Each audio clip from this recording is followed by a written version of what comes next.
Give it a Okay. second. There we go. All right. So let me share my screen and we'll wrap up the conversation on quality. We were discussing how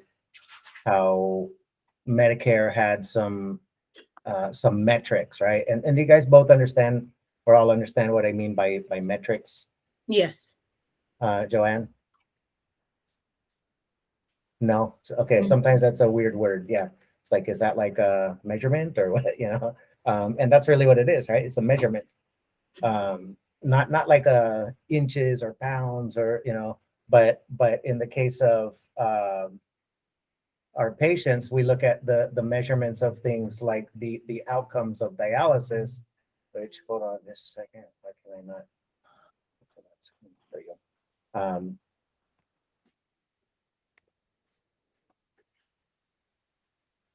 So things like on that table 3 that you guys looked at, right? The death Mhm. rates or mortality rates, morbidity rates, which are days in the hospital, right?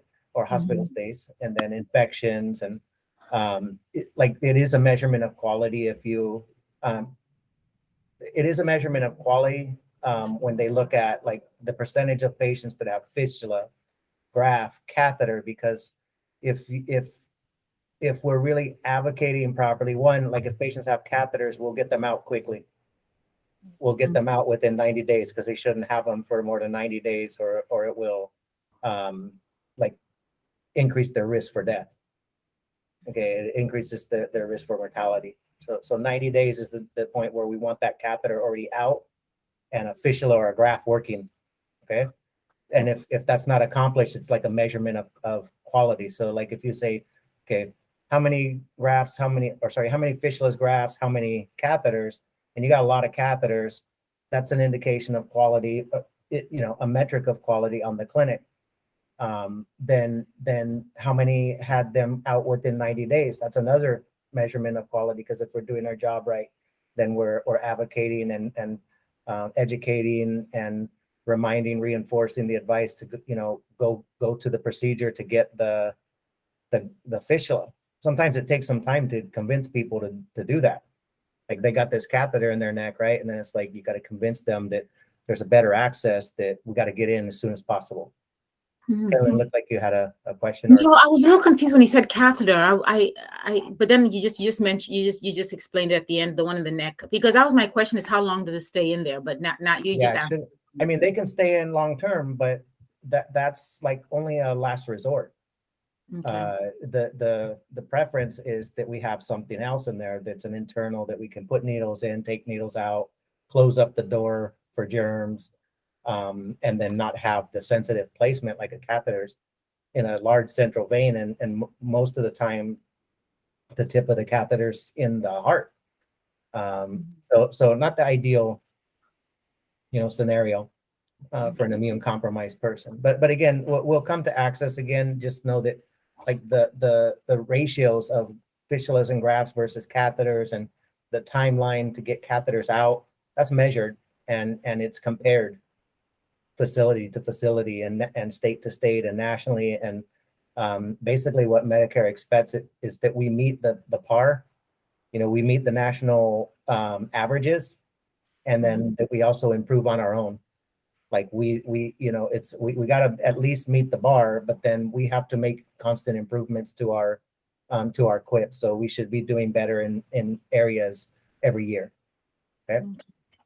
And the result of not like performing on these measurements, these metrics, is that Medicare would withhold payment. And the payment is a penalization of a percentage of the reimbursement, not all of it. Okay? It's just a percentage. So it means like you want all your money, you got to perform as expected, right? As the quip metrics lay out. Okay. And then I think we mentioned that Medicare has these rules, right? And they survey us on those rules, and they write statements of deficiencies, and they do. Then we have to do a plan of correction to come into compliance and satisfy the corrections of those deficiencies, right? So Medicare sets dialysis facility rules through something called conditions for coverage. Okay, conditions for coverage. And then there are other entities that will either set definitions or best practices in quality as well. Or when I say best practices, like guidelines. Okay, so guidelines to get good outcomes, right? So Mhm. in other words, if you don't know how to do this stuff, like just do it this way, and you'll get the outcomes that are that you need, right? Groups like the National Kidney Foundation can set guidelines like that or establish guidelines that like that. We'll talk about that in a second. But from a high level, just like really like what's quality?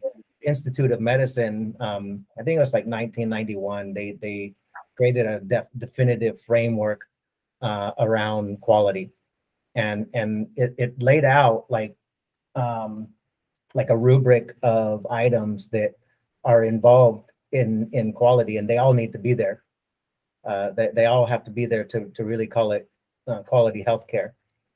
But at the same time, that rubric, right? The safety, the effectiveness, the patient-centeredness, timeliness, efficiency, and equitable care, that is going to be looked at differently from each individual stakeholder in the healthcare paradigm. So when you if you were to survey clinicians like staff, and you just said like give me one or give me two that are the most important, they would say safety and effectiveness, like on the majority. Mhm. Safe and effective. And that's really kind of like when it comes to your job, guys, as a dialysis tech or a nurse, as far as the actual role, the core of the role, it is that safe and effective care. But while doing that, there are some that less tangible, right? That they're not as hands-on, if you would say, if I can say, Mhm. but patient-centered. That may not be like procedure, right? That's like you, and not just what's in your heart, but also what comes out in your action, right? Like they say, like love is an action, right? Uh, Mhm. and I'm not trying to preach that. I'm just saying that they say love is an action. If that's true, that love is an action, then what you feel inside might be different than what the patient sees if you're not acting the same way. So if you feel like you're 100% focused on the patient, and that you're compassionate and that you're empathetic, but your actions don't show that, or perhaps it's not even your actions, it might be just your presentation, right? So I can't dress like this in a boardroom, right? I can't Mhm. wear a sweatshirt and a hoodie and jeans and some Jordan, like I can't do that in a boardroom. So like the perception of me in that boardroom would be like, who's this guy? Right? They usually say, who's this guy anyways, because I got bald head and goatee, like they're like it's rough, right? Like who's this guy? But then I'll open up and we'll talk, and then they'll go, okay, you can stay. You can sit over there. But again, like your patient, what do they see? Like I know some really good people that don't put off a good vibe. You know what I mean? It might be a cultural, it might be just a personality, Mhm. but it's something that we got to look at. That's Because what I mentioned in my chat the first time when I said you have to yep, present yourself a certain way in front of yeah. patients. Well, I mean, I'll tell you, like, so patient-centered, right? Um, there's a lot in patient-centered. Like thinking about that, like what is my presentation to the patient can drive you nuts because you can't change yourself. I can't change my bald head, and I can't change the rough look I have.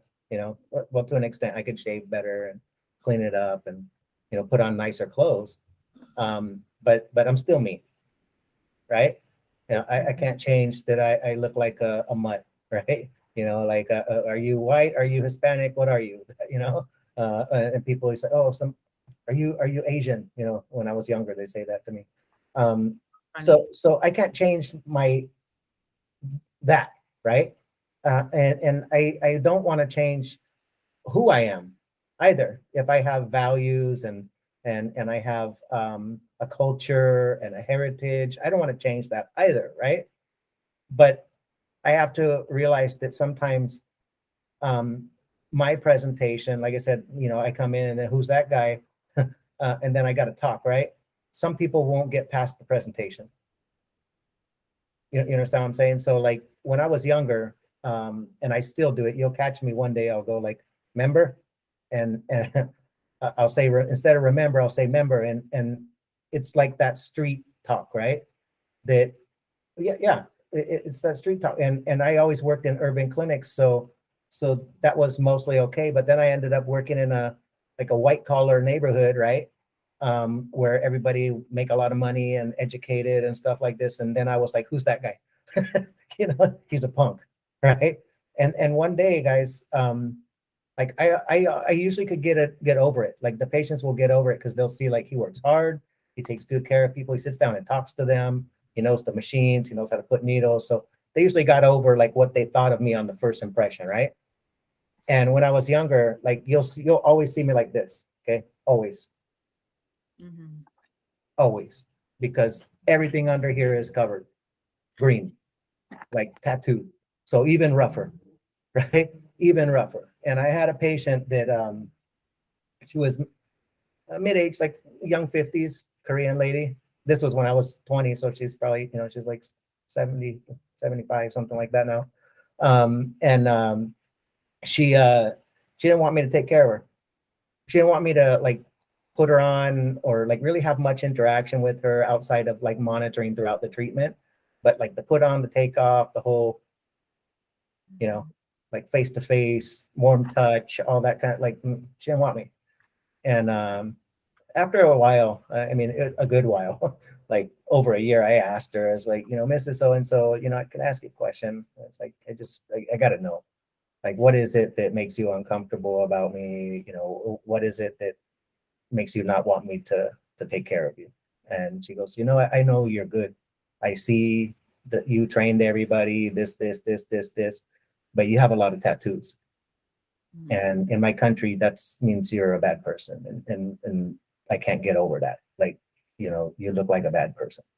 And like, really like, like I mean, it hit me so hard. And today, like, people will argue about this stuff.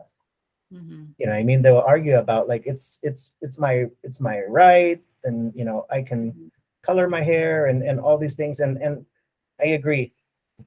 I agree, but I want you to recognize how people perceive and how you might not get that second chance. You know what I mean? So in as much is within you, try to conform to the stereotypical professional look. Wear scrubs, take a shower. Piercings and stuff like that should come out anyways, because it's like an infection control issue in such a high splash zone area. Like we're dealing with blood that could be splashing and bodily fluids and stuff like this. So it's not a good idea to have like facial piercings and stuff like that. The clinics usually require that, well, they wouldn't hire in a lot of cases if they have like facial piercings. My wife had a lip ring before, and like they told her, you got to get it out or we're going to terminate you. This was with Fresenius, which is the world's largest dialysis organization, right? Mm-hmm. But I've had students that, like me, are really heavily tatted. I just had one recently that he came back for recertification. Everything, his whole head. I mean, he looked scary, even to me. And I like tattoos, but like, whoa, dude, but same thing, like really warm heart person, smart, knows the procedures. He went and became a barber and stuff like this and got more worked up, but and that's why he let his certification go. So he came back for recertification and he got a job. So the times are changing a bit on stuff like this, but that's such a beautiful dog. That's my rescue. She's a year old. Oh my God. Like I had a dog that was a Bulldog, Bulldog Labrador mix. Uh-huh. Just like that. And that's a beautiful dog. Wow. Yeah, she doesn't bark. She just stares. Doesn't bark Sorry. at all. Yeah. She's That's just okay. me. Sorry. She has to be next to you. Talking about the nose, I have a nose ring. Mhm. And I don't know, I'm very stubborn. I don't think it's gonna, like, I can tell you, I've seen like the nose ring as it's almost like a personal belief exemption on that one, because I've Yeah, seen yeah, it as a part of a culture. I've seen the clinics and the staff say like, hey, this is cultural. This exactly. is not something that, I'm just trying to be fancy.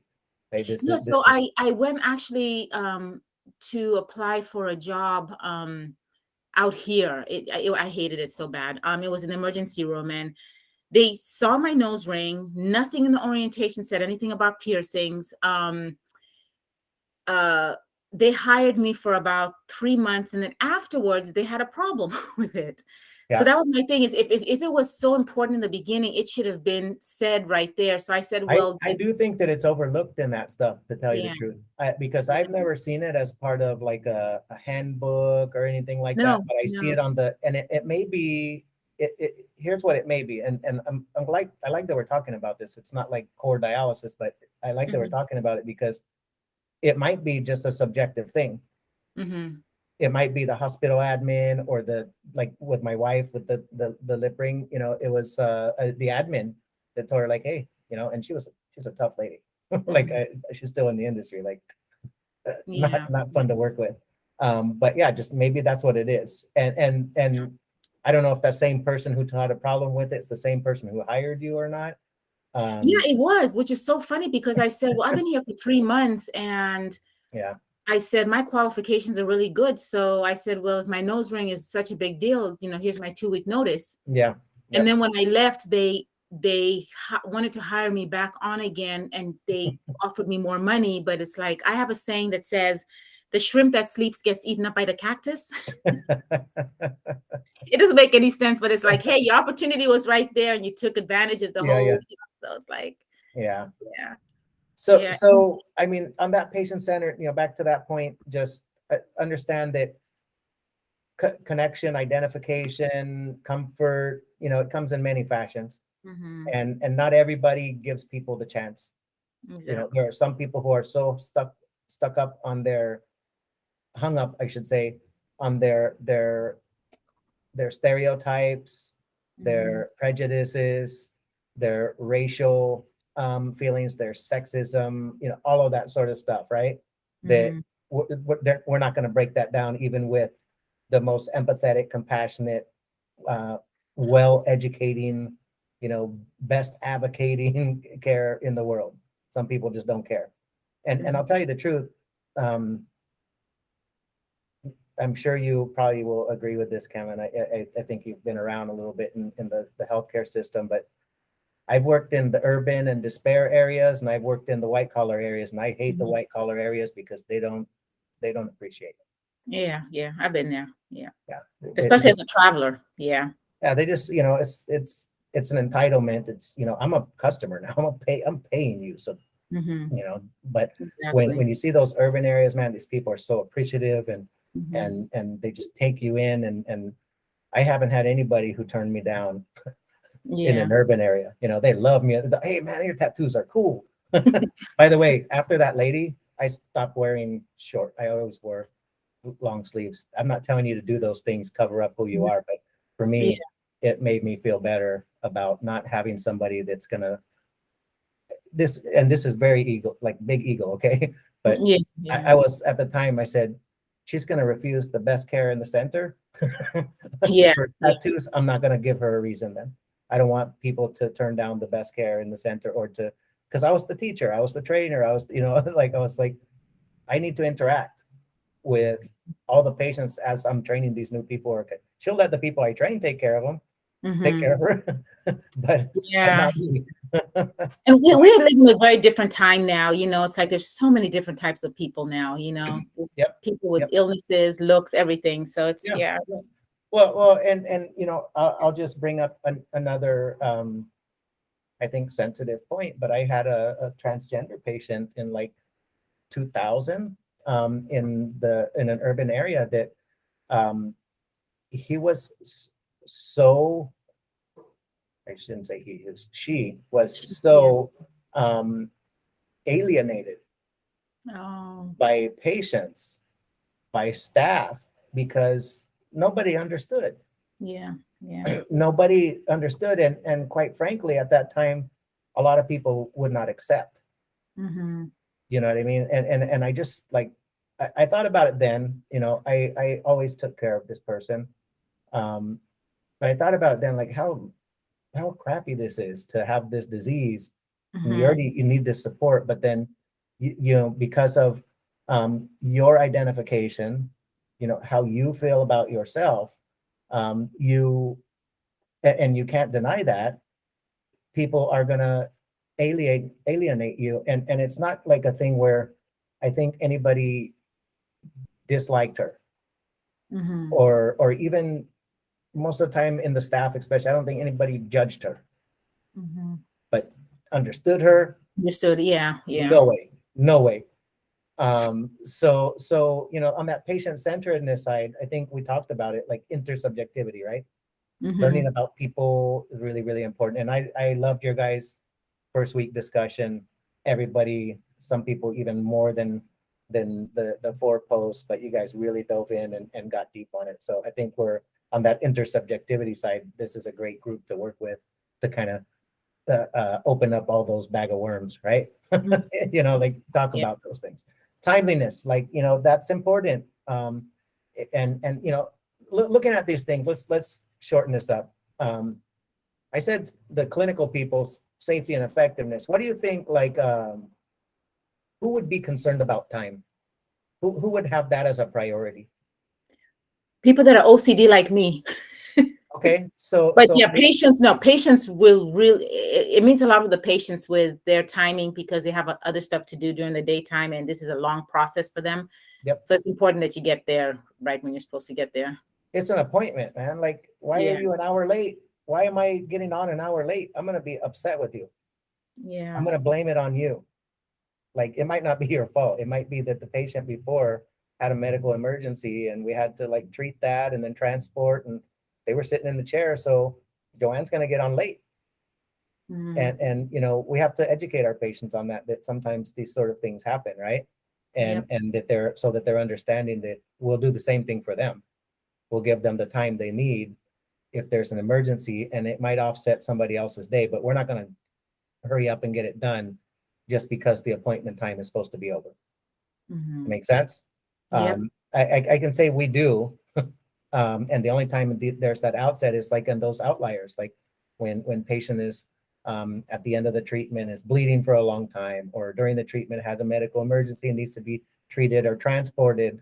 Those sort of things will set us off, or even like the power went out. Mm-hmm. There was a power outage, or there's something wrong with the water, or anything like that, that would I guess loss of utility, could cause us to be delayed as well. Yeah. So timeliness. What about efficient? Who might be concerned with efficiency? I think the patient too. So what's efficiency?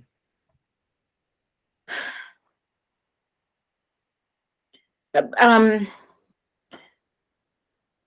I'm looking at it as far as knowing what you're doing, being efficient at what you're doing the more quality work. So let's go to the restaurant. Okay, let's go have lunch, and then you sit down at the table, and or I should say the hostess takes you to the table, and then they walk back and grab menus and then bring it to the table, and then they go walk and get um, uh, uh, Drinks. utensils Mm-hmm. and bring it to the table. Then they go get their notepad or something or their tablet from the hostess area and come back to you and ask you for your drink. And efficiency would be that when they got you to the table, they gave you menus and they set out Yeah, they we set get out everything. Yeah, the yeah. the utensils. Hold on just a second. I gotta open the door. Okay.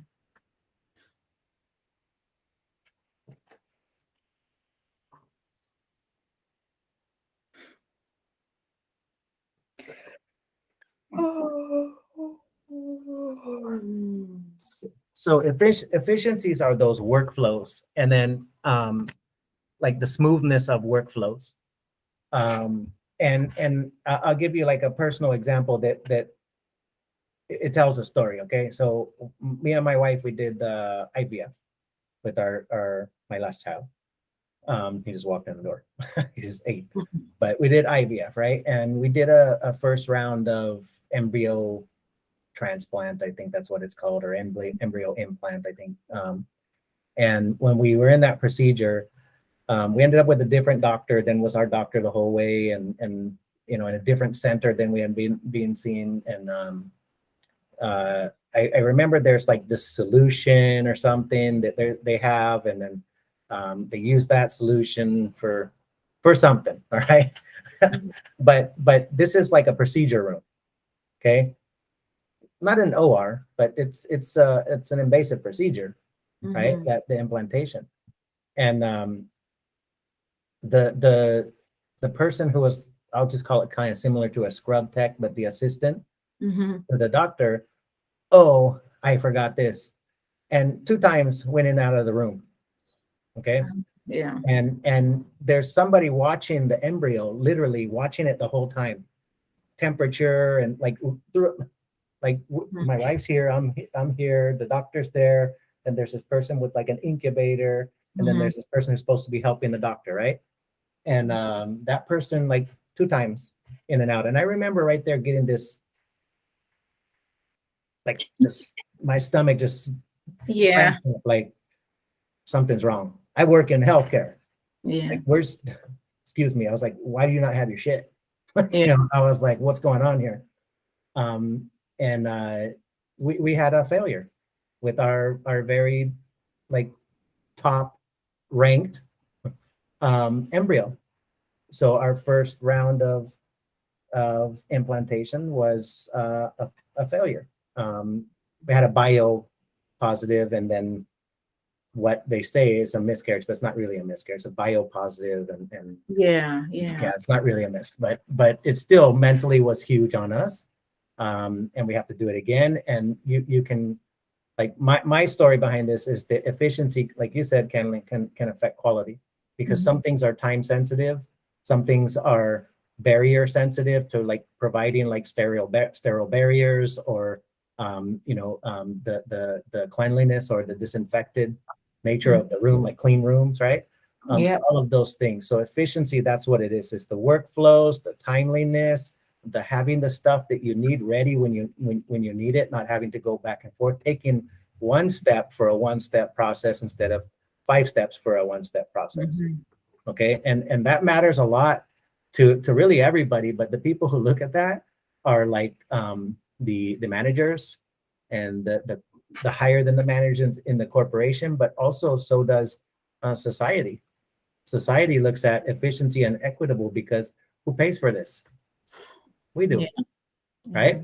So when you sit down and vote, like, which one is the most important on those for when you talk about healthcare quality? Oh, efficiency and equitable. I don't want people to be getting different levels of care based off of their sexual orientations or identifications or anything like that, or the nationalities or religions, right?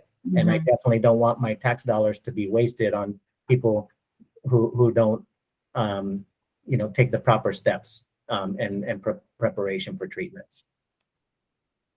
And I'll just go over this really briefly, guys. You guys can look this one up. There's a tool called the measurement assessment tool. And it's not something that'll probably make a lot of sense to you right away. As you get a little bit more vested in the industry, some of these tags and these metrics, and also as we go through the course, will make more sense. But this is like the tool that the surveyors use to assess the clinic against regulation. So they look at this as a like those conditions for coverage. This is the tool to be able to do a quick reference to those conditions and then find the relative conditions or individual tags within the condition.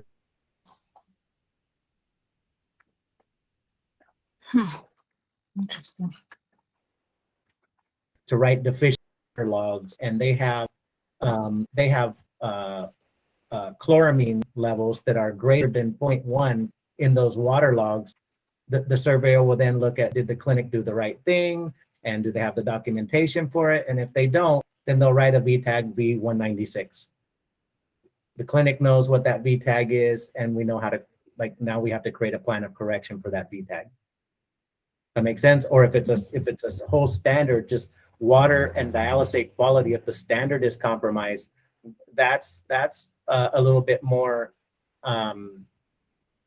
that's more of a more severe deficiency, to where the plans of correction might entail like return visits, might even entail immediate jeopardies for the facility where they might lose their certification, things like this. So this tool is used, again, to survey the clinic, and then to be able to objectively identify and then document any sort of deficiencies in compliance.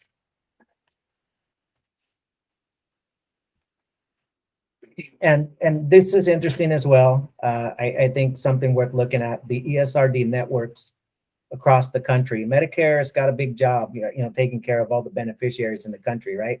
65 plus, permanently disabled, ESRD. So they gotta like subcontract a lot of stuff.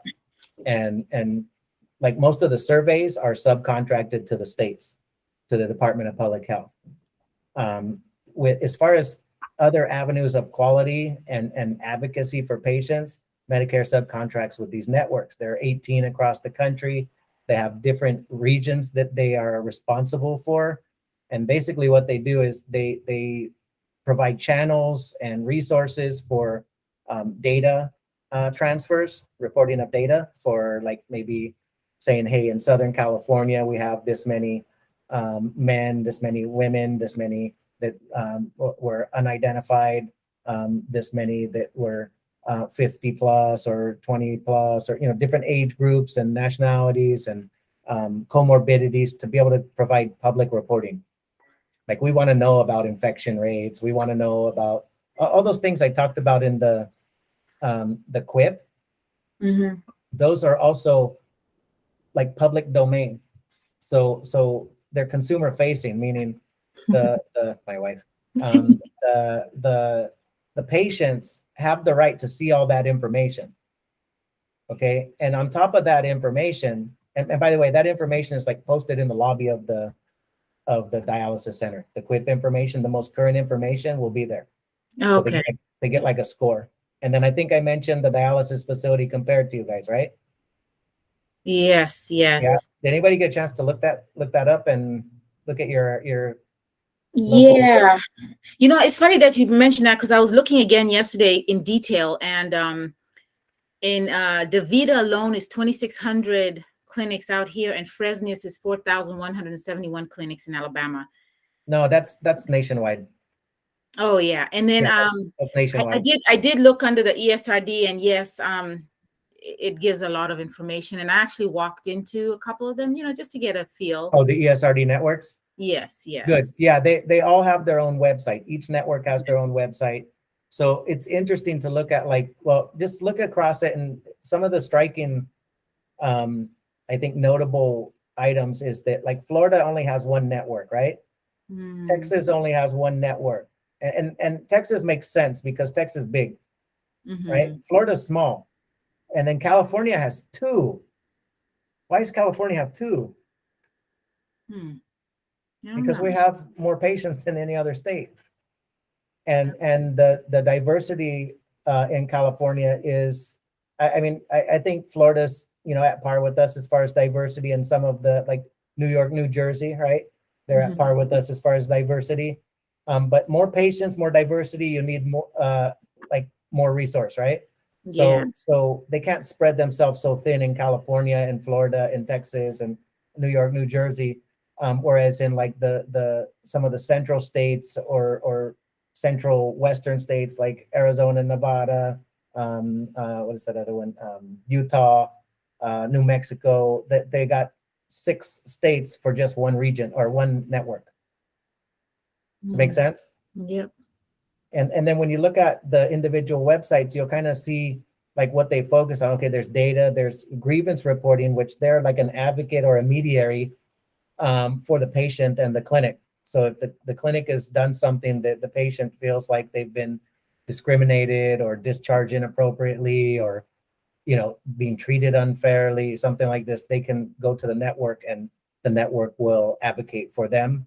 And I don't want to say that they just straight advocate and try to pound their way, but They're more like an arbitrator, like a mediator, but really with the patients, kind of like HR laws in California, like very focused on the employee, right? Yeah. ESRD network is very focused on the patient, because that's why we're all here. I mean, Mhm. even if your patient's talking irrationally, you want to listen, right? Yep. And then conduct quality improvement projects. Like Southern California, we do, like I would say our biggest initiative that we do. We got a little bit of a weak network, I gotta say. It's very political, but they focus a lot on emergency prep in Southern California, and you can guess which emergency. It's natural disaster, right? Earthquake. Yeah. We prep for that every year, like at the Braille Institute in East LA. We do projects out there called the Great Shake. Right. Mhm. So again, good stuff comes from these. If you were to look on the East Coast, you'll see different projects than what we do on here in Southern California. And if there was an area that had, like, language barriers or things like that, you might see different sort of literature or education or initiatives around translation and technology. If they were having high infection rates, the ESRD networks might be focused on improving infection control practices through education, and both on the patient and the staff side. So these are really, I think they're good friends, to the facilities. The thing about the ESRD network, though, is like we don't really have a choice. We have to participate with them. So Mhm. if they request information from us that is, been contracted from Medicare, we have to give it to them. So they're not like regulatory so much, but we do have to collaborate. No choice in that. Yeah. And then I'm sure you've heard of the Food and Drug Administration. So we're working with devices like machines, right? And blood pressure cuffs and thermometers and all that kind of stuff. And all that stuff's going to be FDA approved. So Mhm. they test it, they do clinical trials on it, they do safety and efficacy trials on it. And once it's approved, then, it can be used and sold on the market for healthcare use. Fresenius machines, next stage machines, Tableau machines, all the dialysis machines are FDA approved. Dialyzers, the artificial kidneys, FDA approved. Same process, clinical trials, safety and efficacy, bloodlines, needles, water treatment systems, but also, of course, medications, right? All of the Mhm. vaccinations and any sort of medication, whether injectable, oral, all it, topical, all it is going to be FDA approved. And the thing about the FDA is, like, once they approve it, they don't step out. They continue to manage and survey the safety, effectiveness of the approved products. So as we, as the users, use products, and if we have problems with things, we have to report them. Especially medications, there's like this pharmacovigilance. Like, we have to do our part in things to report issues with medications or devices or supplies, so that somebody else doesn't have to be unaware of those possibilities, or in some cases, so that the FDA can recall those things and not have anybody exposed to the potential hazard of these approved products. Does that make sense? Mhm. So Yep. it's like, if you're, like there was a phone, right? I think it was the Samsung, if I'm not mistaken. I'm not 100%. It wasn't iPhone.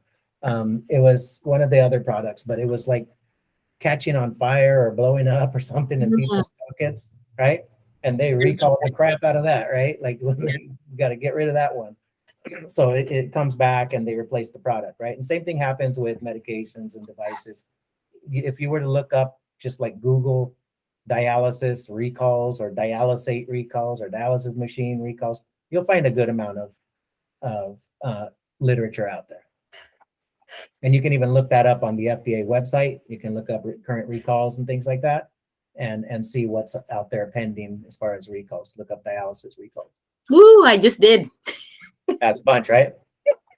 with Fresnius. Yeah, it Yeah. So affected 100. Yeah. that's a big one, and I knew it would pop up first because That's a it's, lot. I don't know how much money they've already paid on that thing, but it Mm. was nasty because the company, it's the Dialysate one, right? Yes, it is in Yeah, 2015. the Yeah. company found out that there were, um, okay, it's kind of a long topic, but let me try and sum Bean it up. bags were filling up inappropriately. Is that what they were? The company knew that there were problems with use. Okay, there wasn't a problem with product. There's a problem with use, and they realized that internally, but they sell to everybody. They realized it internally and only mentioned it internally, and then their memos leaked to the FDA, and FDA recalled it, and you just look horrible when you try and help yourself but don't help anybody else. Yeah. So, and I don't know how their chief medical officer is still the same person, but he's as grimy as it gets, man. Like he put out an internal memo. His name Frank Maddox. Internal memo told everybody about like, hey, this is what's going on. Like, make sure you dose it properly to the nephrologist, and then users make sure that you're checking like that it's being dosed properly because they had a different formulation than other dialysate mixes in something called acetate. Mm. So again, these FDA recalls, you know, they're out there, they're rampant, and we got to do our part. You're not like stirring the pot if you're raising an issue of safety, right? Mhm. You're supposed to do that.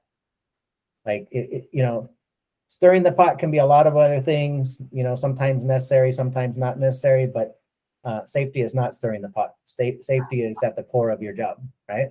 Yep. It's cultural, right? And then we have other groups that help us with quality either through their recommendations that become standards of Medicare, like AMI, which stands for the Association for the Advancement of Medical Instrumentation.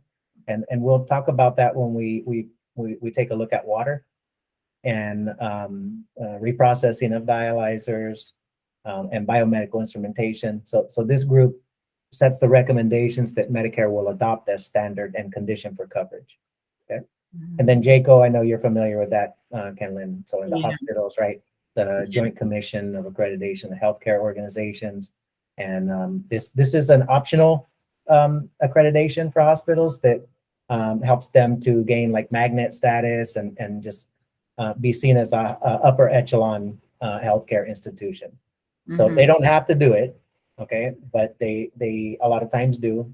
Hospitals, skilled nursing facilities. I've never seen a dialysis center that was JACO accredited. It's not necessary.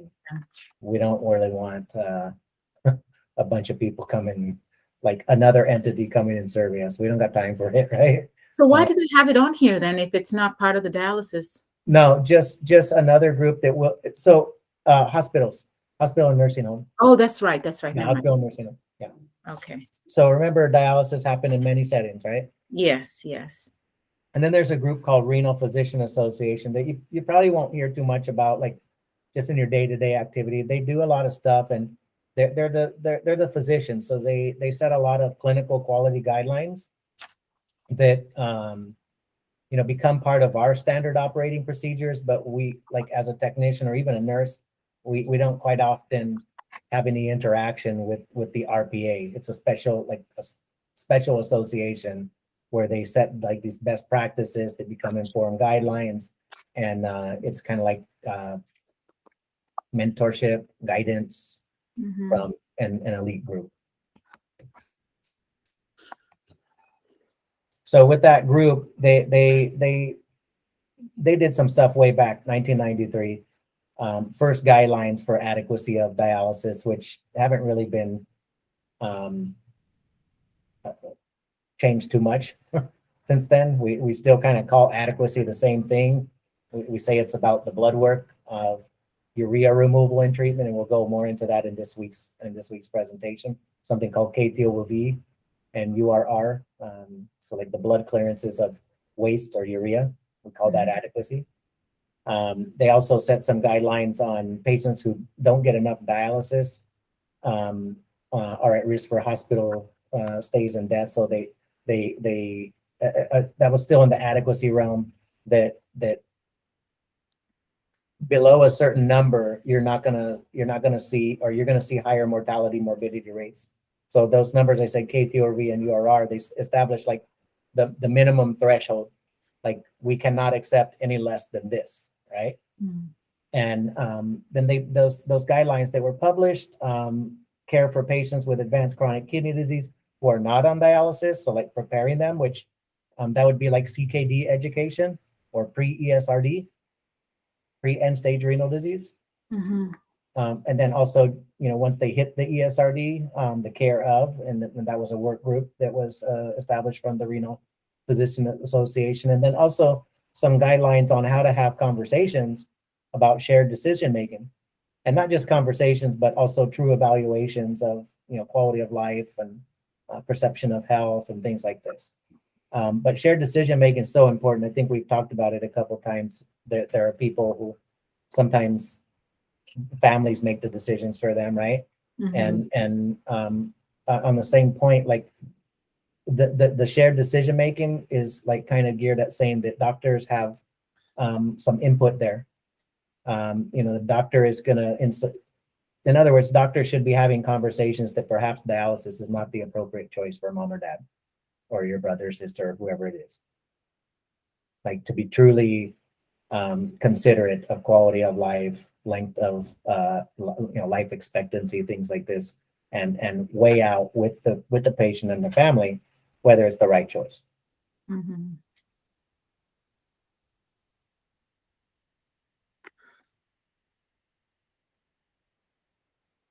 So National Kidney Foundation, definitely should visit their website. They got a lot of cool stuff going on. They're probably one of the more cited references when it comes to like looking at CKD, ESRD, anything about dialysis. You're going to quite often see National Kidney Foundation reference. It's I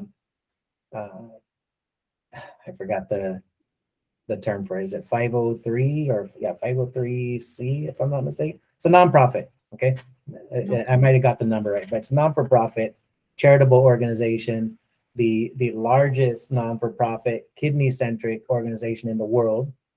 So they take donations, right?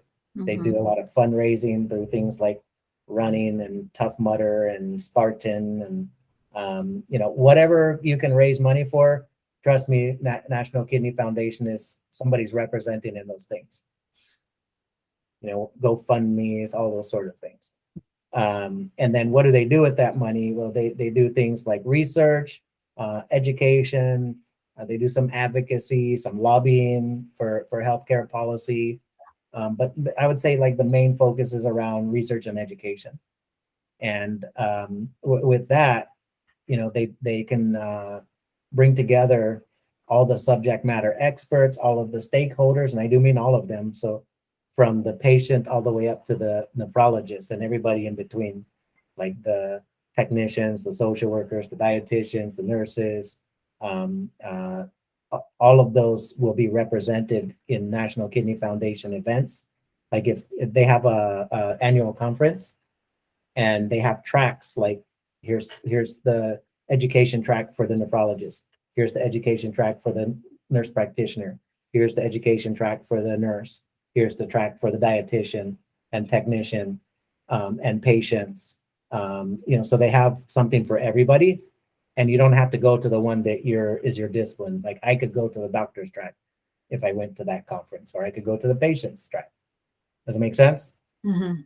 So again, bring together all the subject matter experts, the stakeholders in an annual conference, and it's like close to a week long, probably like 30 hours of continuing education, maybe more, available during that time. Dinners and exhibits, so you can see all the different manufacturers and vendors that are in the market.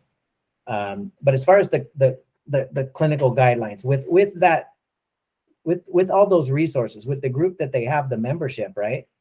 They have everybody who can come together in different committees and things like this, and they can have a committee on anemia management. They can look at the best practices out there, the literature out there, the new medications out there. They can run and participate in different trials. And then based off of all of that, they come up with best practices, informed guidelines, or I should say best practices that then inform guidelines. So if a clinic is like doing something for anemia, Clinic A does this, Clinic B does this. Clinic A, they get adequate outcomes with anemia. They're not in jeopardy of anything. They're performing as expected. But Clinic B, their outcomes with anemia are exceptional. They're like the best. Okay. So what we're going to say, what is Clinic B doing?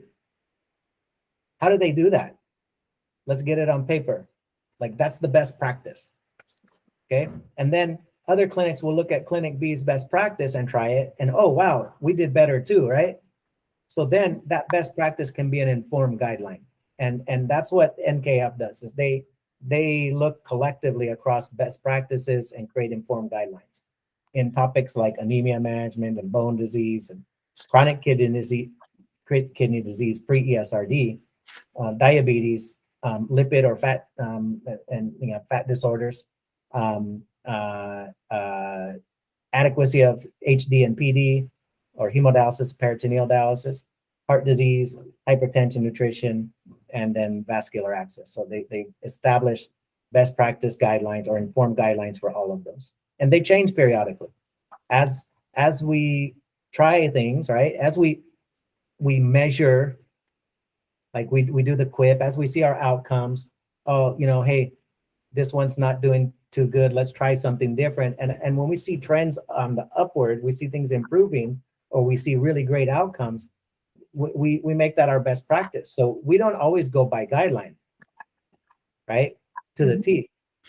If guidelines only get inadequacy and we try something that is getting better, do you think we're going to go just with the guideline, or we're going to try with our best practice now? We're going to go with our best practice.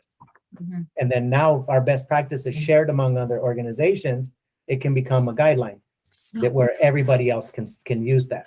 And I got to say something about the dialysis industry that makes me really proud is that we don't hold on to information. Like the organizations are very open about best practice and sharing how we achieve success.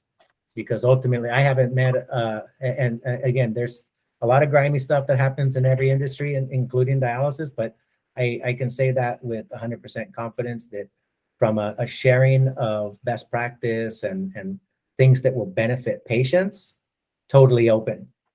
When it comes to like, hey, how do you make it work financially? Yeah, zip lips, right? Nobody tells each other those secrets. But when it comes to what do you do to provide the highest level of care, 100% open. And I think that's a very good, fair market like competition. It's like, yeah, share the stuff that matters for your patients and their direct care.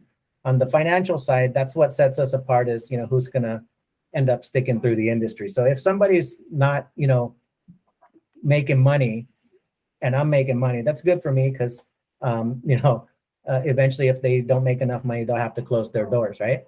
And I'll absorb those patients. But I don't want for them, while they have their doors open, to be giving crap care to people. Does that make sense? Nobody in the industry is about that. I don't know anybody, at least. I don't know like a CEO that says, yeah, they're losing money, I hope they kill all their patients. No, I don't know. I don't know anybody like that.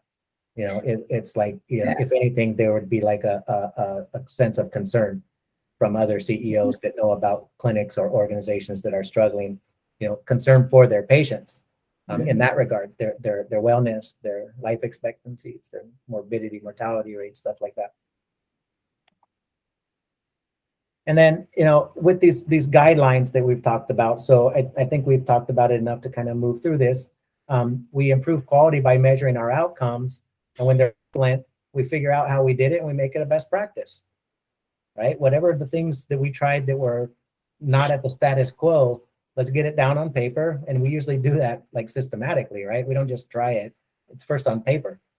We write out a plan, we try it, we measure it. And if it's improvements, then yeah, it'll be best practice. And then we'll share with the industry, and groups like the National Kidney Foundation will publish as an informed guideline. So they'll change their guidelines. They'll update their guidelines as new best practices are established and taught. And trust me, if you say I'm the best at it, and you just keep doing or if you are the best at it, I should say, and you just keep doing what the same thing that you've been doing forever, you will not be the best forever. Do you agree with that? Mm-hmm. And you can look at any athlete out there, especially fighters and stuff like that. If they get complacent and they just keep doing the same thing, like they end up losing their belts, right? Yep. So continuous quality improvement. Let's talk about that. Just like every organization has something like this. We want to constantly evolve for the better, and quality improvement on a clinical level may involve not just clinical metrics. It might improve. It might also include financial metrics, time, time of procedure, throughput, utilization of supplies. All those sort of things might be included in your quality improvement projects. So this CQI, continuous quality improvement, is also known as just QI, quality improvement, or QAPI, QAPI, quality assessment performance improvement. Okay, that's a term that's quite often used. But like these companies, they typically like to give it their own term for their meeting, but under the Medicare terminologies, it will be QAPI, quality assessment performance improvement. The clinics have to have a QAPI program. They have to evaluate everything, and they have to keep record of that process. So here's everything that we watch. Here's the results for January. Here's the results for February. Here's the results for March, etc. And with every set of results, we sit down with a team and we evaluate all those results. What's going down? What's going up? What's unsafe? What's a best practice? And we identify projects that need to be worked on. If there are areas in need of improvement, again, with a team that's created for this purpose, we'll evaluate like a performance improvement project, okay, and focus on that and create a living record of that to show that we've mitigated an issue in our clinic. So I'll give you an example, okay? Water, on that measurement assessment tool that I talked about a few minutes ago, I said if the clinic had high level of chloramines, right? Or a high level of something. Let's say it was like a high level of bacteria in the water, and we had that in our water log. We'll have to create a performance improvement project on the bacteria. So we would say, what could potentially be the root cause of this bacteria? And we'd write down all the different potential causes. And let's say there were 10 potential causes. We would then have to create 10 plans of correction. So if it was this, what would we do? If it was this, what would we do? If it's this, what do we do? If it's this, what do we do? And we have to work every one of those out. Does that make sense? So root cause analysis, and then run it out. Fix the problem, document that it was fixed. If there needs to be continuous like maintenance to something, like you have to change something, like maybe disinfect more frequently, that has to be changed in the policy and procedure then. So all of that will be a record. And if me as a surveyor, I walk in and I go like, okay, Ms. Kenlin, you're the administrator. Can you please share with me the last year's water logs? So you'll go get those water logs. I'll sit down in an air-conditioned room and, text my wife while I'm waiting for that. And then you'll bring it in, and I'll just like within a minute go like boom, boom, boom, boom, boom. Oh, 55 was your CFU in March. Let me see your QAPI on it. Where's your PIP? Then you'll have to go get that. You don't got it? Okay, no problem. Deficiency. Okay, so QAPI is so even if the problem was fixed, so like you could show me like in March it was no good, but we retested, the next week we did this, we retested, it was good, and then every month it's been good since then. I don't care. Where's the QAPI? You didn't do a QAPI, you're deficient. Okay, I have to be able to see that lineage, that you are actually following a systematic approach with that root cause analysis, and that you follow your QAPI. Because once you put it in record or documentation in the QAPI, now it's like kind of like policy and procedure. If I look at your QAPI and it says that you were going to re-educate your staff on hand hygiene, all of your staff, I'll say, let me see the list of the in-service. You know what I mean? Like, show me every single patient that they were in service. Let me see the name, the signature, the educator, everything. Oh, we only had the first shift. Oh, you said everybody though. So deficiency. Does that make sense? Yep. So it's very, like, documentation's king, right? And very matter of fact, like, you better do what you say. So is this only like a yearly thing, or is this just as they QAPI is monthly.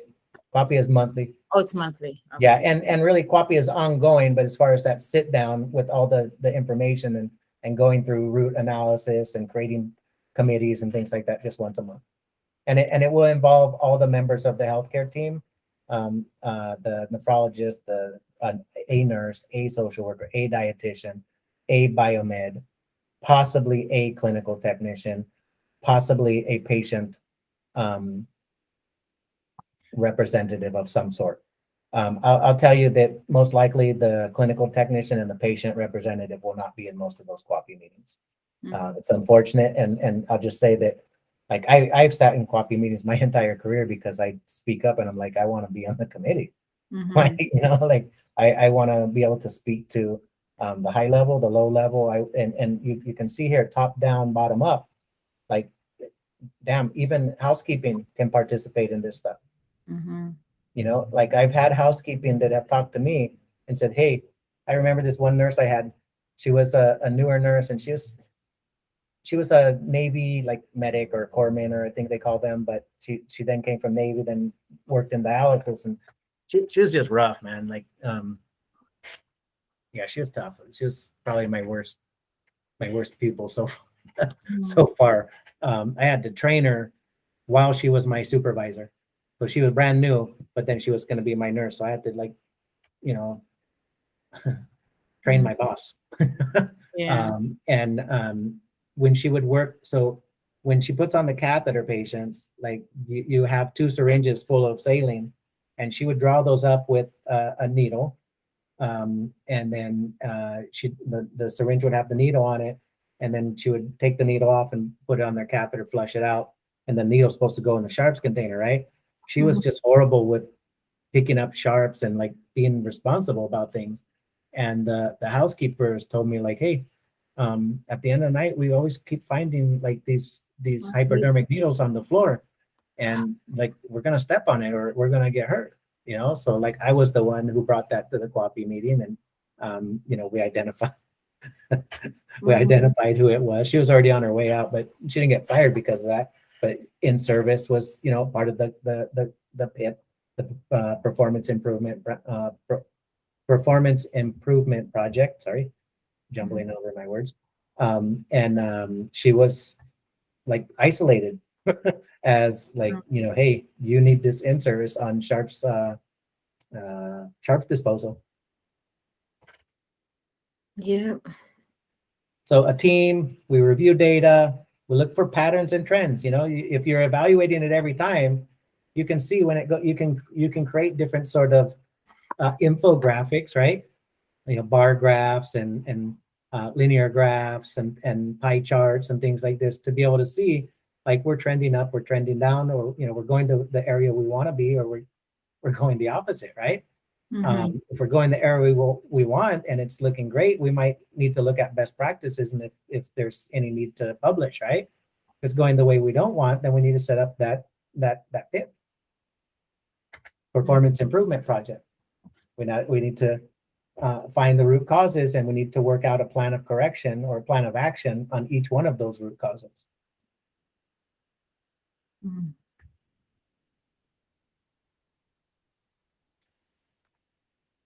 And then you'll kind of look at it like this, like, is this the root cause? Could it be equipment? Could it be a process? Could it be a person? Could it be a material and the environment?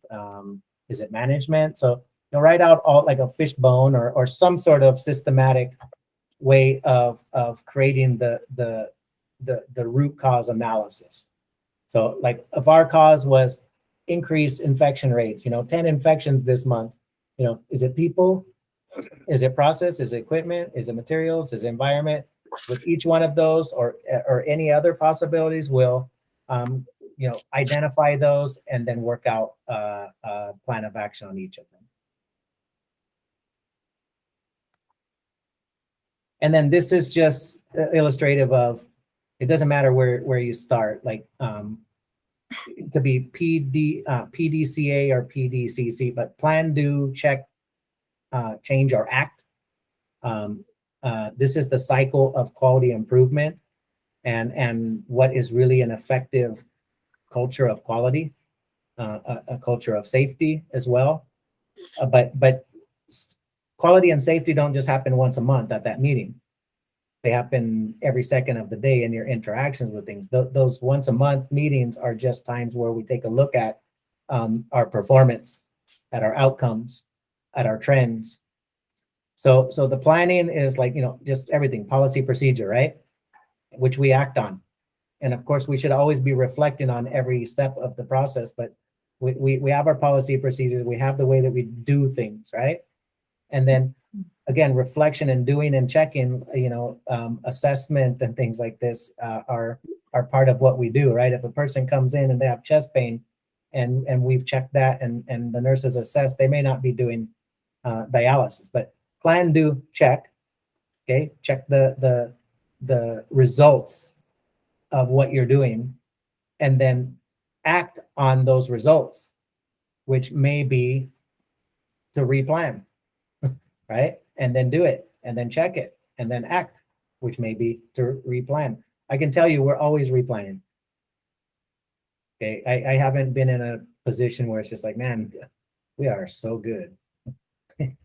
Like we don't have anything that we can change, or we just keep doing it exactly the way that you're doing it. I've never, ever, it seems simple because there's like these policy and procedures and it's like, just do what you're supposed to do. Yeah. But when you looked at the root causes, right? Look at this one, people. That's a tough part of life, right? People. Mhm. Like we're not robots, right? We got minds, we got will, we have distractions. Sometimes we get lazy. Sometimes we take shortcuts. Sometimes we just get comfortable. Yeah. So I tell you something, from time I was like 18 to probably 25 or so, I was in and out of construction and dialysis initially. It took me a while because I think I told you like weather changes and stuff like that made it to where I was like, maybe construction, I just not working all the time, right? Mm-hmm. And but the job I did was like one of the most dangerous jobs you can have. I was an iron worker, right? So I did like structural steel and reinforcing steel, like climb those red iron, like you'd see in the cartoons and stuff. Yeah. Like, yeah, I do that. So really dangerous job. And I was 17 when I started, actually 17, right out of high school. And it was tiring, man. 8 hours. Like I remember my first day, I made it the 8 hours and I was walking out of the whole of this building. Like it's like the whole where the building starts. When I walked out, I started puking all over the place, right? I was so fatigued, right? Oh. So tired. And I was working with my dad and him and his buddies are all laughing at me, making fun of me. But one thing that I called them the old timers at the time, now I'm their age, right? That they told me really early on was like, I know you're tired, but when you're tired, that's the time to be like stronger. Mm-hmm. And when you get comfortable, you're going to get hurt. When you get lazy, you're going to get hurt. So you need to 100%, kind of muscle through those times when you're fatigued. And if you're comfortable, get uncomfortable. Like don't ever let your guard down. And I think that was, probably more true in that environment from an occupational injury perspective with what I did before. But now that I'm in healthcare, that's true from an occupational injury, but more so, more importantly, it's important for the patient safety, right? Like, don't get comfortable, don't get lazy, okay? Because there are consequences. People get hurt. Yep. So we set goals. We collect data on all of our goals. We analyze it, and we choose what we need to change on based off the way it's trending. Change is not always a bad thing, right? Change could be we're gonna do things in an enhanced method. Instead of disinfecting once a month, we'll do it twice a month. That's going to be a good thing. Change can be hard to adapt to. Like, people don't like change, right? I saw something the other day. It was kind of like a internet joke, but it said something along the lines of, the world hates Uber. Oh, taxis hate Uber.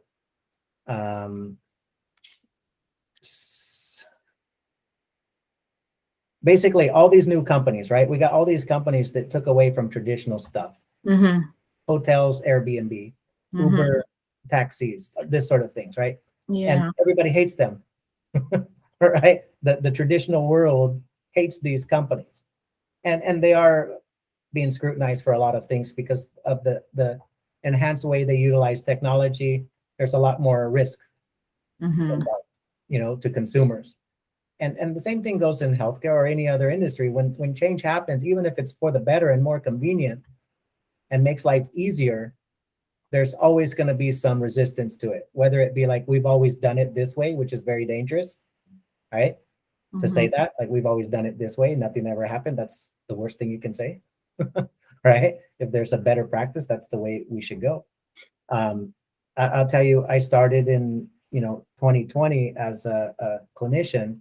If I still did things the way we did then, I would be fired. Like, everybody would notice it. Like, that's not the way you do it, right? We've changed a lot. So be prepared for that, guys. Not just on a clinical level, but also from a regulatory level. We test things out. We don't just like make a complete change on things. We'll pilot it. We'll test it on a small group, right? I'll take a little sip. I won't take the whole glass, right? So pilot it out, assign tasks to each team member, keep it small, keep the timeline short so we can measure it, and then have team update meetings. And once we've established that it's an improvement, then we would take it to the general population or to a larger group, to a larger utilization. Okay. And that's important in healthcare, but that's also important in business too. Like, right now, I'm going through a lot of things like this, like pilots. And kind of, I shouldn't even tell you guys about it because you're gonna get jealous. But we are piloting virtual reality on the next group, where they will have goggles shipped to them.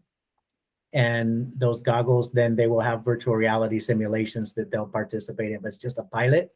And then if it's successful, if I'm satisfied with the workflow, then we'll implement it across the board. But it's important to do those sort of things, right? Something new, you don't want to just go all in. I get dizzy with that stuff, though. Yeah, talking about the 3D stuff? I do too. I can't do those. I don't think it's gonna, and they don't. By the way, virtual reality is not supposed to be utilized for any length of time. It's supposed to be short, short bursts. But of course, kids would probably sit in that thing all day long, right? Yeah. I tried to watch a movie with that, and I couldn't even. Oh no. Like, my son has the Oculus one, and yeah, I could only do it for a second. It's cool, but no, not something I want. But for learning right now, virtual reality can provide like a lot of visual and like the neural pathways in learning that is kind of like if you were really there. So there's a lot of literature about it. It brings in different sort of chemicals into the neural pathways and the learning pathways that like really set it in. I haven't used it yet, so again, it's pilot. It's all seems cool and high tech and to be determined, right? So that's why we pilot it, right? To see whether it's going to be something that is well received, that has the outcomes that we're looking for. And then as far as the analysis of the test, you know, how do the results look? Like, was an improvement? Was it not? Did the pilot change anything at all? If it didn't, it's not worth doing, right? And then could more be done? Is there like maybe other enhancements that could be made to even further the benefits of that pilot program? Okay. And then if it's all good, then it comes time to put it down to the textbook, right? Your policy and procedure. Like, implement it, train the staff, make it the way it's done from now on. And there's no, we done it this way. This is how we do it now. And that's so damn hard. I got this is what I do, right? And like, I get frustrated still. But to change people is harder than to build a new one. Yeah. You know, like I made the mistake 15 years ago at a national conference. It was all experienced technicians and like the gurus of I told them that the basically the same thing. I'd rather train a new person than an experienced, and I'd rather hire a new person than an experienced one, because there's no deprogramming to do. There's only programming to do, right? And there was a lady from New Jersey. She's my friend now, but she was so upset, man. She took it as like a personal hit at her that like the experienced techs don't do stuff right, and they won't learn. Oh, wow. I see that. Yeah. Yeah, I felt so bad. She took it really, really personal. And actually, that there was quite a few people at that conference.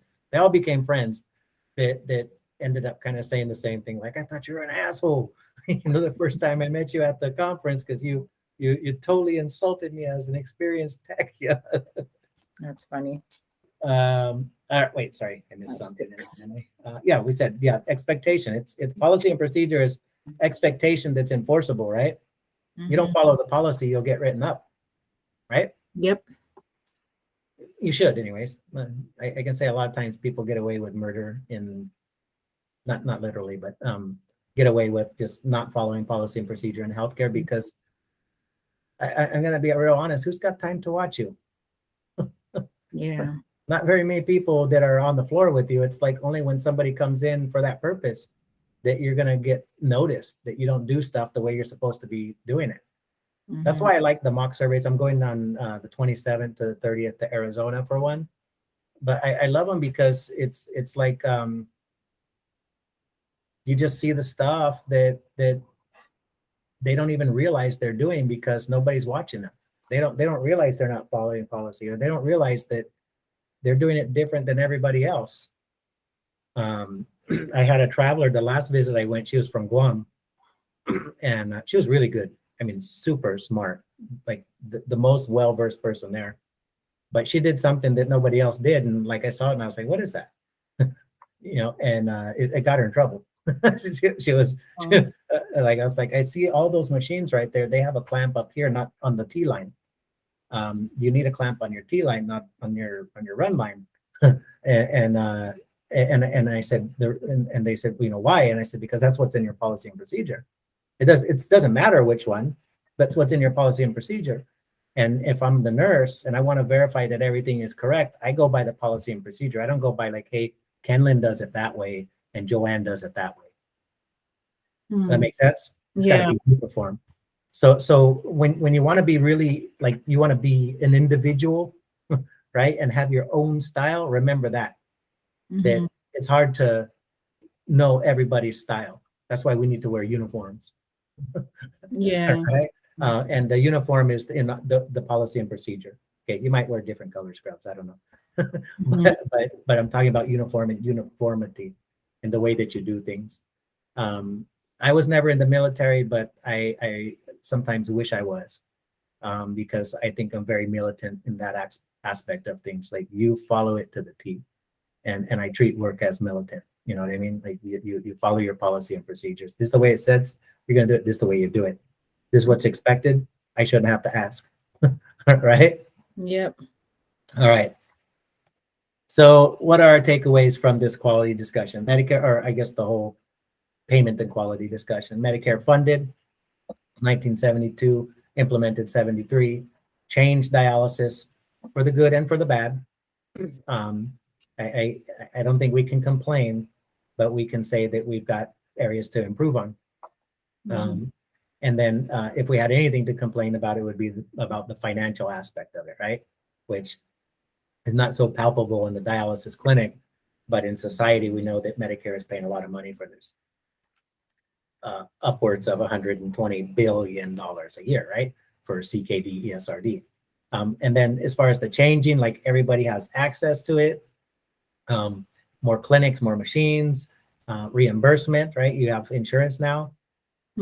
So older patients, sicker patients, patients that are not nationalized or have an illegal status in the country still can get covered. And then Medicare sets the rules. Since they pay for everything, they said, this is what you got to do if you want to get paid. And you got to get certified. You got to get approved. So you got to show that you can comply with Medicare's expectations first before you can even open up your clinic as a Medicare certified clinic. But then if you want to get paid all the money too, right? With the QIP, remember, you got to perform as expected, because if you don't, they're going to withhold some of your payment. Yeah. And not only the QIP project, like the expectations, but we have an internal process that is not like, is not 100% governed. Like we have some free range in the QAPI, but the purpose of the QAPI is to keep us in compliance and to keep us with the high level outcomes that are in the QIP. So QAPI, even though it's like, Medicare requires it, it's a good thing they do, because if we didn't do QAPI, we might be in trouble on the QIP and on our like our patient outcomes as a whole. What does the P stand for, Mr. Morales? Again, I just blanked out. Quality performance improvement. Okay. On QAPI? Yes. Yeah, quality assessment, performance improvement. Performance. Okay. So overall, the goal is just to improve care. And I want to like go back to the so when I say the goal is to improve care, let's go all the way back, guys, and remember that, like, what the heck is care? Quality care is safe, effective, patient-centered, timely, efficient, equitable. It's all of them. When you talk to your patient, they probably say patient-centered and timely. When you talk to the clinicians, they probably say safe and effective. When you talk to managers, probably timely and efficient. When you talk to society, like people just voting, efficient and equitable. So they're all important, equally important, but where you sit in the stake of things, right, might change your perception. I think all patients want safe and effective care, but if I'm the patient, I'll just say this. That's not the most important thing, because that better be a guarantee. Like the most important thing to me is the one that's a variable, which is patient-centered. You better have the right people taking care of me, that treat me like a person. I had a doctor for a long time, and I ended up liking her, but when I talked to her, she's like this. So what's going on? Like she's typing and not looking at me, right? And she's a little bit cold and just very like straightforward and kind of bad bedside manner. To the point where I didn't feel like she was paying attention to me. She was just kind of going through the motions. That can totally distort somebody's care. Yeah. You can be giving them the best. Like she was doing a fine job, but I don't feel like she's paying attention to me. And for me, that's a big deal. Some people, have less emphasis on things like, hey, I went to a doctor, they did what they're supposed to do, they're a good doctor. For me, if I went to a doctor, they did what they're supposed to do and they don't pay attention to me, they're not a good doctor. Because I agree. Yeah, because I got like, mental aspects to my health too. So I need attention there. I need compassion, I need empathy. I need somebody who listens actively, not just type in that computer and I got to get to the baby next door, or to the Yeah, I mean, you're using your time, your money. You're putting a lot of stuff, and you're sacrificing to get that kind of treatment. So I've had Yep. that before, and it's awful. Yep. Yep. So I think that, for me, in my stake of things, and I really consider myself a patient too, not a dialysis patient, but somebody who receives care, and like safe and effective. If you're wearing those scrubs and you got that CHT or the tech title or the nurse title, like, you better give me safe and effective care. Yeah. That's and to be quite honest with you, like that's an inherited trust that you have. Mm-hmm. I don't know if it's still the same story, but for as long as I've been alive, nurses have been the #1 trusted profession in the world. I'm a little bit worried about how that perception has been changed with COVID, Yeah. how healthcare has changed, and to be quite honest, how vested nurses are or healthcare people are in their field these days. There's a prediction that I think it was by like 2025 that half of the nursing workforce is going to quit. Yeah. Yeah, just the burnout, the alternatives that they can take. I mean, I know so many nurses that would rather use social media than be a Yeah. nurse now. They want to call them my daughter is one of them. She's still working, but she's like building now a beauty business, and like body sculpting and stuff, and it's by Nurse Mila, right? Mm-hmm. Like that's her gimmick. And I know so many nurses that are working like influencer status as nurses, making a lot of money, but they don't, I don't see them that they're going to want to stick it out in nursing. I don't think my daughter will stick it out in nursing. It's hard because when you look around you, especially being a traveler going around, you just see, I mean, a lot of the nurses are great, but then you see how, just like with the doctor story, you just don't feel like Yeah. administration or whoever the higher person is taking them seriously. Yeah. So it's just, Yep. it just mentally just breaks you down, it's. Yep. Yeah. Yep. So I mean, I think that's the part that is probably our challenge in education over the next 5-10 years, from an evangelism perspective, is to keep high level clinical skills and focus, but to kind of come back and I don't even know if this is a word, but humbleize. I don't know if that's a word, but bring people back to what nursing is. Yeah. And nursing was not, hey, I don't clean patients. Hey, I don't do this. I don't do that. Like, nursing started as like basic needs, Mm-hmm. right? Feeding and hygiene, right? Yep. Out in the battlefields, right? Mhm. And over the years, with specialties and things like this, it's evolved to where there's a lot of people in healthcare that don't want to give total care, which involves that patient-centeredness. It's not just about touch, but it's also about connection and like I said, the active listening aspect of things. Yeah. So when we talk about giving that care, like, guys, please keep in focus all of these. Guarantee that you're following policy and procedure for safety and effectiveness, but 100% of the time, make the patient feel that they are the captain of the team, right? The purpose for the team. And then as far as timely, equitable, and efficient, these are all, I think, like the timely side, high focus for the patient, efficient, high focus for managers, and for patients who care about it, especially if they're watching you. And then equitable, like, I shouldn't have to ask for that. And I'll be super pissed if you treat me different because I'm bald, or because I'm a man, or because I'm tattooed, or whatever it is. Like, I go to the hospital, and by the way, that happens to me all the time. Hey, you have a lot of tattoos. Don't worry about the needles, man.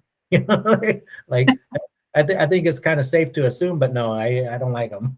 Yeah. All right, guys. So we're done with the recording. Any questions? No. Just still reading the chapter, the module 2. It's a huge chapter, but very interesting.